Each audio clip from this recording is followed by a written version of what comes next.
My name is Trisha Duckworth, and I am the executive director and founder of Survivor Speak. Survivor Speak is a nonprofit agency that chooses to bring a voice to taboo topics and things that people just don't want to touch on, that we believe strongly about and are very passionate about. A lot of people think it's not their issue because it's not happening to them, but it's all of our issue. It's all of our responsibility as a community to fight for justice. My son Jeremiah was convicted of some criminal sexual conduct charges without any evidence. But in the state of Michigan, you don't need evidence. All you need is someone to point the finger at you and say, "You touched me." I'm here for to be my father's voice. And as Mr. Moffitt said, it's corruption at its highest form. My father is my everything, and sometimes I just sit and wonder how the prosecutors sleep at night knowing he's an innocent man and they took him away from his family.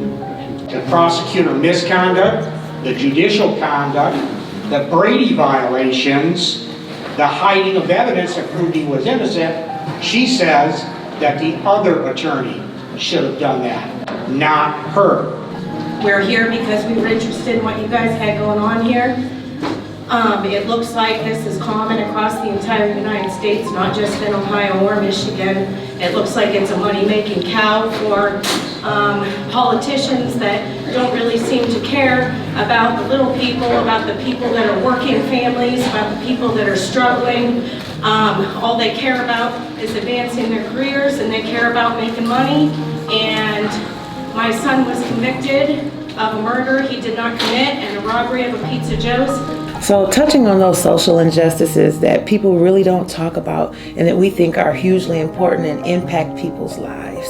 So we just believe as an agency that it's our responsibility to bring that voice, to sound the alarm, and to spread awareness. Can you just imagine someone pointing the finger at you for something you've never done, and there's no evidence that you did it, and yet you get convicted of it? That we needed to bring this topic to the forefront because it's not something that a lot of people know about, and the people that do know about it, they don't talk about it that much.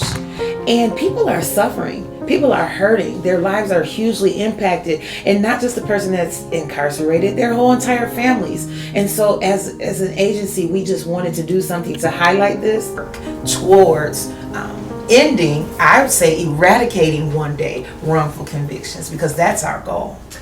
This is ridiculous. Like I said, 10 million people in this state, and it can happen to any one of you.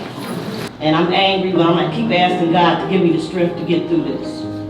You got 22 to 40 years for no evidence. My dad, Jerome Dwight Bajerot, is serving time in Angola, Louisiana State Prison, where he has been for 27 years for a crime that never happened.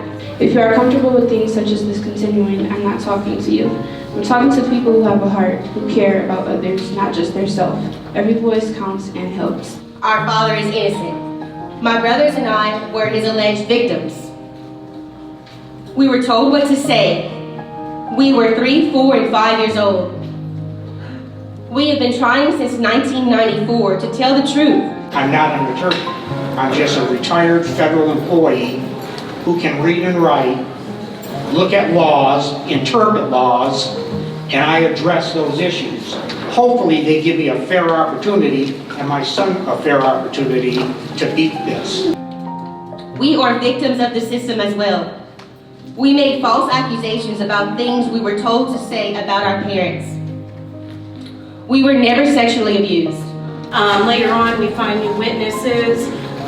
The Pizza Joe's robbery, the girls that were robbed stated that it was a biracial, skinny male with green eyes. My son is white, 211 pounds, and had brown eyes.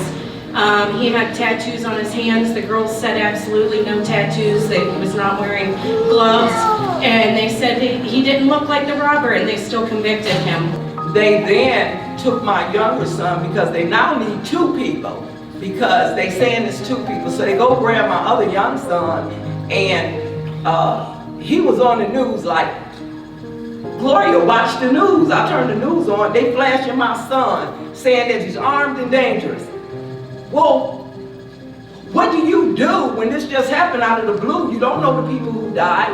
You don't know the people who were killed. You don't know anything. And come to the surprise, the girl who orchestrated this murder lived in the same complex where the murder happened at. She picked my son because she had seen him. She knew he was light-skinned, she knew he wore cornrows, and he fit a description of the guys who were with her. Hey, how about him? There was no investigation. More importantly, there was no physical evidence of any abuse. Let me express, we are also incarcerated with our father because of this injustice. We want everyone to hear our cry for justice. We need your help.